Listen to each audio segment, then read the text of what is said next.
What's up, everybody? Aaron Smith here with eXp Realty, and I wanted to do a market update report. It's September 1st, 2022, and the reason I wanted to do this market update is because when I walked into my office this morning, a friend of mine who works for one of the other companies in our co-work space, he called me in and said, hey, I was talking to somebody and we were watching the news, and the report was that the market is down. Home prices are down 20% and all this other stuff. So that is not the case. Okay. So I'm going to go over where we are right now. I'm going to try to stay out of making predictions because we're in very unpredictable territory here. So let's talk about why that's a big question. Why are people saying this? Mid-June, interest rates for mortgages went up significantly. We had been used to 3 and 4% interest rates, and they had gone up to about 6.125%, something like that. And what we found is, for example, on a $260,000 house, which is about your median price here in Northern Kentucky and Cincinnati, $260,000 house, if you put 10% down on a conventional loan at 4% interest, which is about, moderate for the last year, right? So 4% down, the principal and interest payment, 4% interest at 10% down payment on $260,000. Your monthly payment with principal and interest would be $1,117. Mid-June, mortgage rates go up, and now let's just call them around 6%. They're saying that for the rest of 2022, rates will probably hover between 5 and 6%. Let's just call it 6% because that's where they were when I ran these calculations. If you take that $260,000 house, you're still putting down $26,000, which is 10%. At 6% interest, your payment is $1,403. So your payment went up, let's call it $289 or 200 and something dollars, which is an increase of 25% per month for the same price house. So that's a fact. That's what's happened. The rates have jumped from 4 to 6%, it almost happened overnight, which kind of shocked the system a little bit. And everybody's anticipating that this is going to cause a big disruption in the market, and it might. However, if we look at the timeline of events and home prices, here's how things really work. Mid-June, rates go up. Anybody who was pre-approved or locked in at an interest rate, let's just say that you went under contract and you locked in your interest rate prior to the mortgage rates going up. Well, you probably locked in around 4 or thereabouts, somewhere in there. And then you probably closed somewhere between mid-June and mid-July. And then if you locked in your interest rate after mid-June, then you may have locked in closer to 5.5 or 6%. Where I'm going with this is that the interest rates affecting home prices won't tell us a full picture for several more months to go. When homes take 30 to 45 days to close, and the other thing to consider here is that when we do comparables for pricing real estate, buyers and sellers use these comparables to figure out, is this the right price for this house? When we run comparables, we're usually looking in a half-mile radius, or we'll go out a mile if we're in the same school district or similar areas. And then we go back 6 months if we can find all the comps. And if we can't find the right number of comps, we'll go back a little further. Banks aren't stupid. They know that this event of mortgage rates changing could affect home prices long term. So they're probably going to want to use comps that are a little closer in time. We're about 75 days right now post interest rate increase. So appraisers are still using comps. We're in September. They're still using comps from March, maybe February of 2022. And those comps are going to reflect buyers buying at 3.5 to 4% interest rates. So if you really want to get a full picture of what is this change going to do with regard to home prices and sales, we're not going to know for probably another 3 to 4 to 5 months on how things are going to go. And in reality, real estate is a cyclical market. We go up in the summer, we go down in the winter. in both sales and prices and homes available. So it's really going to take some time to figure it out. So when you hear these news stories, these reports of home prices being down, they're really reporting this information prematurely, which brings me to the next thought, that is how do markets really fluctuate, right?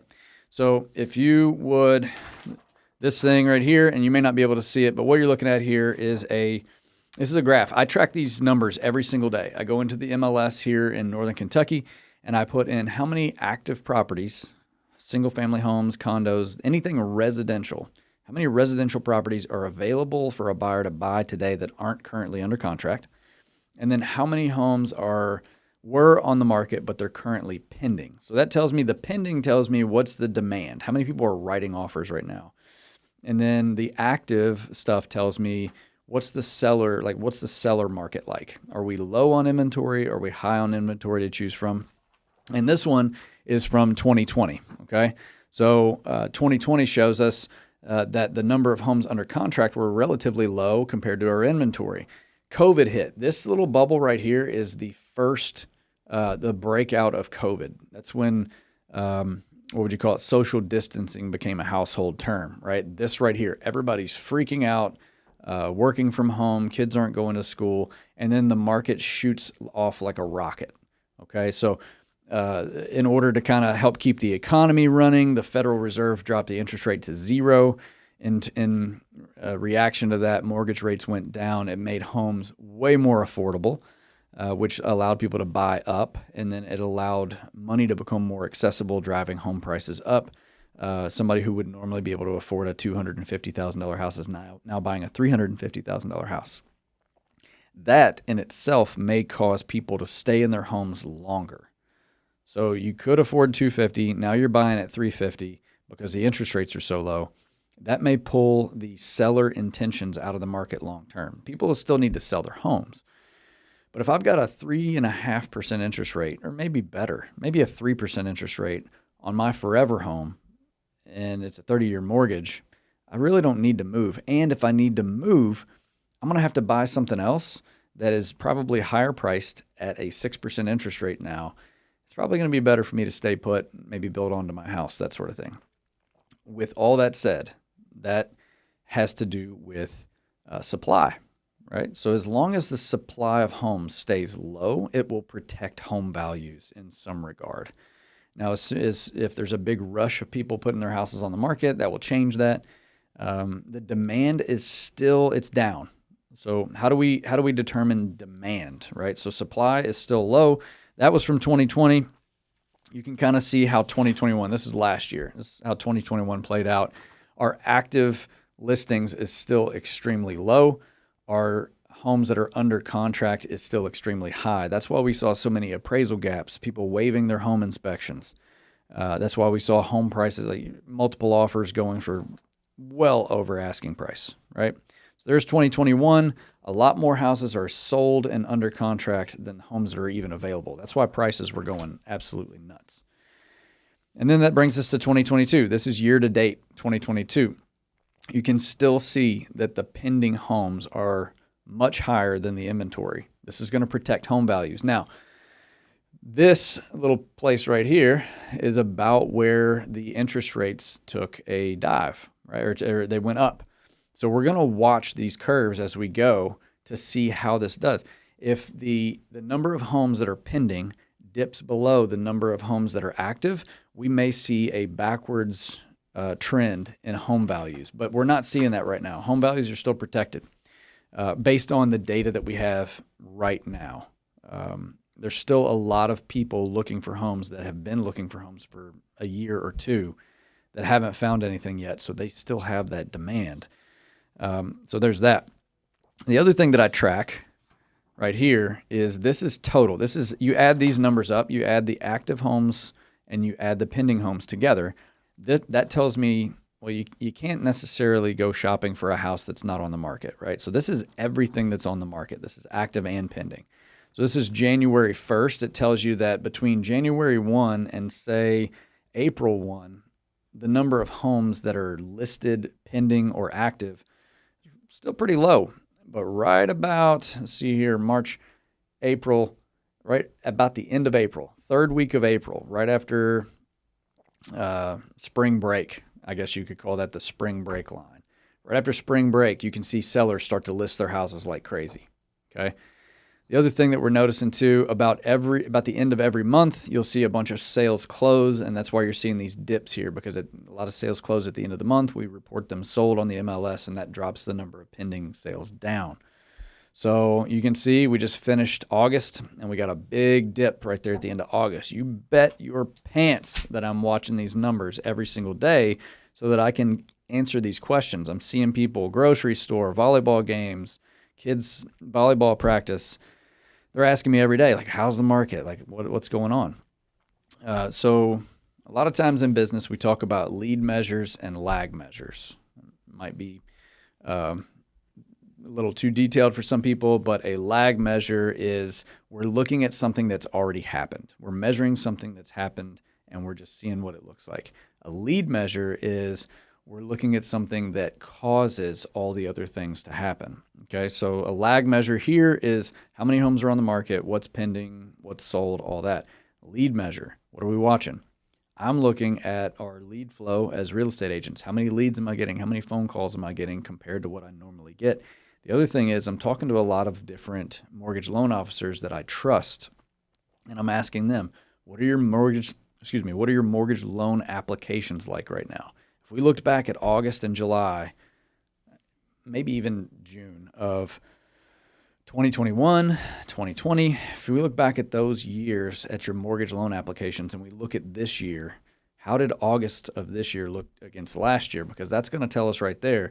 If you had 100 loan applications in August of 2021 and you only had 50 loan applications in August of 2022, that is a lead indicator that there's fewer buyers interested in purchasing a home in the market this time of year. So we're watching those things too to try to find out where things are. But all that to say, spend 12 minutes telling you all this information to say, as you're hearing information out there, you've got to consider the source, right? So if you're listening to mainstream media across the country, if it's like a national news source, they may be reporting numbers that aren't true for your particular market. They may be a broad spectrum of different big cities that aren't necessarily representative of where you live. So you want to get with your agent and just say, hey, what are you experiencing in the market right now? Are home sales up? Are they down? And then they may ask why you're asking. Are you looking to refinance right now and you want to know where comps are for your home value? And just so you can know what to refinance at. Not sure why you would refinance to a 6% if you're any lower, unless you just want to pull money out. But that's where we are in the market right now. I hope this information is helpful and it helps dispel any rumors that might be around. One quick stat that I'll drop on you. August of 2021, so this is last year, there were 723 residential sales reported in the Northern Kentucky MLS.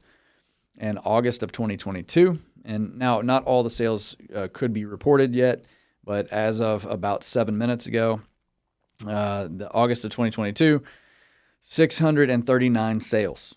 Okay, so that is down about 11%. The number of homes that closed in August of 21 to August of 22 is down about 11%.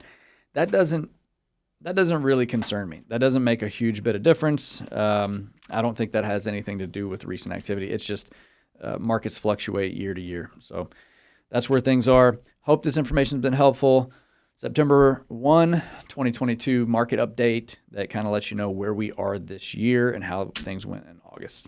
Thanks for taking a look.